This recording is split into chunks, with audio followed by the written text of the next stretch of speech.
Bonjour à tous. Alors, notre diagnostic se situe autour du carrefour Henri Mouret et on a vu que c'était une place importante dans la ville d'Aix. En effet, le nombre de personnes y passent, ça peut être en voiture ou à pied. Il permet le passage de grands axes routiers et aussi le passage dans certains quartiers. Et nous avons pris parti de situer notre diagnostic dans Ancagnan, parce qu'on a vu que c'était vraiment une place déterminante dans l'entrée d'Ancagnan. Il est une porte d'entrée et une porte de sortie, donc par les axes routiers, comme nous avons pu le schématiser. Et aussi amène le quartier de part et d'autre à un enclavement. Enclavement géographique, comme je viens de le démontrer, par sa position centrale, comme nous pouvons le voir par rapport au centre-ville et le rond-point en vert, mais aussi un enclavement social, de par sa fracture avec le centre-ville, taux de chômage et revenu médian. Donc on a mis deux graphiques, c'est-à-dire le taux de chômage et de pauvreté, le taux de chômage que l'on peut voir en jaune, qui est beaucoup plus important que le centre-ville, et le taux de pauvreté qui est aussi très très important par rapport au centre-ville. Et là, le revenu médian et les revenus médians. Voilà. Pourtant, les équipements, donc là nous allons centrer sur les équipements, mais aussi la conception peut laisser penser, même s'il y a cette pauvreté et cet enclavement, à un sentiment de bien-être et de bon vivre. Alors, pourquoi paraît-il délaissé? C'est la question que nous nous sommes posée et le fil rouge de notre diagnostic. Donc, nous allons voir et démontrer cela dans un premier temps, la mobilité et le rôle de la voiture qui est central dans ce quartier à Ancagnan, pour enfin montrer comment a été conceptualisé l'espace public. Je laisse la place à mes camarades. Donc, moi, je vais commencer par vous parler de la mobilité et des arrêts de bus. Donc en fait, moi personnellement, j'utilise les transports en commun tous les jours, donc pour venir à Ancagnan, pour venir à l'UT et pour ressortir. Donc ici, sur ce secteur-là, on a décidé donc du coup de le faire un diagnostic sur Ancagnan, donc ici, et un diagnostic plus rapproché, donc sur notre rond-point, actuellement Carrefour. Donc on a représenté le rond-point ici, comme ça vous êtes sûr de savoir où on est.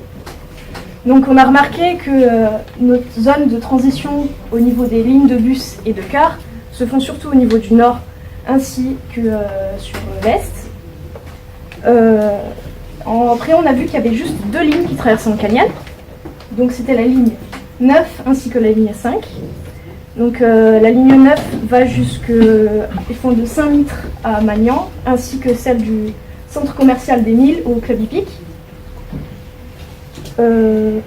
Les arrêts sont concentrés, donc ici on parle surtout des arrêts qui sont les points verts, sur des zones très attractives.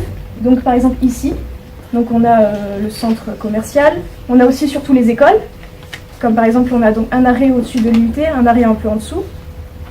Et on a aussi surtout la gare routière, parce que bien évidemment c'est le lieu principal de transport, là où les personnes ont tendance à descendre, à remonter. Ensuite on a aussi fait un parallèle qu'on verra un peu plus tard. Donc c'est le parallèle des arrêts de bus avec celui des bancs. Parce qu'on a remarqué par exemple sur cette image qu'on a l'arrêt de bus, donc c'est ici à Schweitzer en face, qu'il n'y a pas de banc assigné à cet arrêt de bus, mais en revanche les bancs ils sont à côté. Donc voilà. Ensuite on a le BHNS qui est ici, donc on a la ligne. Donc comme on le voit, il traverse Ancagnan ainsi que notre rond-point. Donc encore par le nord, mais il ne le traverse toujours pas. Donc en fait ces lignes de transport, ces lignes de bus sont en train d'enclaver Ancagnan, ils ne s'y arrêtent pas spécialement. Et du coup ça empêche aussi l'envie d'y entrer. Et finalement on reste dans les transports, on passe et on ne s'y arrête jamais. Du coup la dynamique de désenclaver ce secteur, ça n'a pas du tout abouti, ça n'aboutira sûrement, enfin, ça pourra aboutir dans le futur peut-être, mais avec ce projet de BHNS, il y a encore moins de chances que le fait que Ancagnan soit un peu plus ouvert au reste de la ville, ce soit un peu plus compliqué. On constate aussi que l'espace non bâti, en pied d'immeuble, veut dire l'espace non bâti ici il est conçu pour la voiture. L'espace en pied d'immeuble, en comparant à une place dans un centre-ville attractif, c'est occupé par les places de stationnement, qu'on peut le voir ici. Le stationnement qu'on ne voit pas également, c'est le stationnement sauvage, qui prend une grande partie, car les gens ont pris la fâcheuse habitude de s'insérer là où ils pensaient que la place ne dérangeait pas, comme par ici. Or, ça donne des disparités de l'espace. En plus, on constate que même si cet espace a été conçu pour la voiture, il y a quand même 32% des ménages qui ne sont pas motorisés. Ce désir de donner une place prépondérante à la voiture, ça vient de l'époque de l'aménagement du quartier, c'est-à-dire les années 60. Aujourd'hui, c'est une problématique écologique et les nouveaux aménagements de l'espace public viennent favoriser le piéton. Du coup, les attentes de l'espace public ne sont plus les mêmes, les équipements ne sont plus adaptés. Du coup, on constate avec la carte l'omniprésence, non pas seulement par le stationnement, mais aussi par les routes.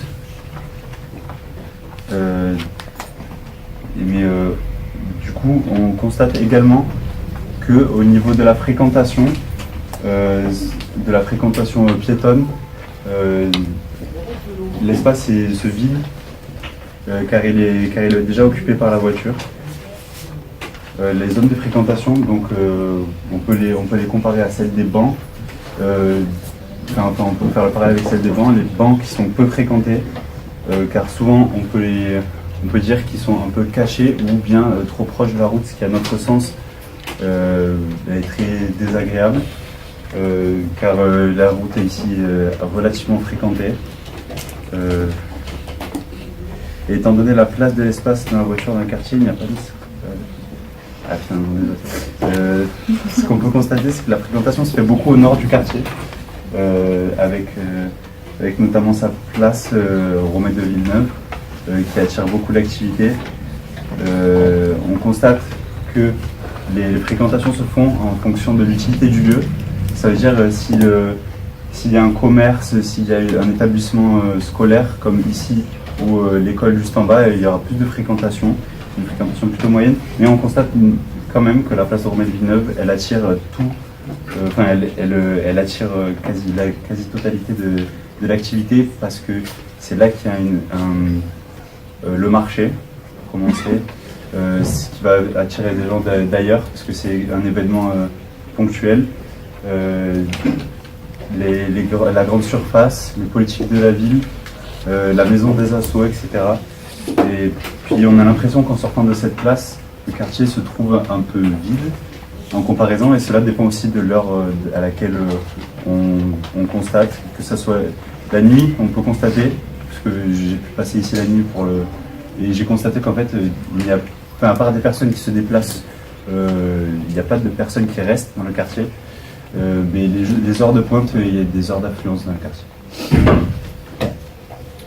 Donc, comme l'a dit Zachary, il y a une complémentarité entre les zones de fréquentation et les bancs, parce que là où les endroits sont fréquentés, il y a une forte présence de bancs. Et comme l'a dit Axel tout à l'heure, des fois, pour l'arrêt de bus, il y a juste un panneau et l'arrêt est complété par des bancs qui permet aux personnes d'attendre le bus. Donc les bancs sont situés surtout en périphérie et sur l'axe central dans le Canyon, et sur l'avenue de l'Europe aussi. En cœur d'îlot, il n'y en a pas beaucoup parce que c'est généralement résidentiel et il n'y a pas une grande utilité parce qu'il n'y a personne qui passe par là et qui s'arrête. Sur cette photo, on peut remarquer qu'il y a beaucoup de bancs, mais qu'ils ne sont pas utilisés, parce qu'il y a peu de personnes qui passent à l'endroit et qui sont un peu cachés par des arbres. On ne le voit pas directement de la route. Au niveau des espaces verts, toutes les routes sont bordées par des arbres. Il y a des espaces verts non exploités, comme ici et vers l'autoroute. Donc cet espace vert permet de limiter le bruit et la pollution vers Ancagnane. Et on a également fait une comparaison entre Ancagnane et le centre-ville. Donc à Ancagnane, les bâtiments sont plus espacés. Il y a du coup des arbres qui bordent la route. Donc ça permet à la luminosité de rentrer dans les espaces publics et également dans les logements. Alors que dans le centre-ville, les rues sont étroites et les bâtiments sont plus hauts. Et la luminosité, quand vous habitez en rez-de-chaussée, vous n'avez pas moins de lumière que lorsque vous êtes fermé. Donc, d'après l'articulation de ce nouveau carrefour qui va déterminer donc, la fonctionnalité de ce quartier, nous avons démontré que l'espace public était très présent, donc l'espace non construit, non bâti, donc comme on a pu le voir avec les arbres et voilà, donc l'espace qui n'est pas construit, mais qu'en fait le piéton, il était très peu présent, et donc nous avons articulé ce diagnostic par rapport au piéton, et parce qu'il y a une précarité d'équipement, donc soit on ne le voit pas, soit il y a des espaces donc, publics donc non exploités avec peu d'équipement, mais aussi par la prépondérance de la voiture. Pourtant, il y a une dynamique, une envie par des associations, par exemple comme le Centre social La Provence, qui amène une dynamique pour rendre artistique le quartier et plutôt visuel, comme on l'a dit, plutôt un sentiment de bien-être. Il y a une dynamique pour redonner envie aux piétons de s'y installer, mais est-ce que ça fonctionne, est-ce que ça va fonctionner, c'est la question. Et donc Ancagnane reste malgré cela enclavé, et notamment par certaines politiques. Voilà, merci.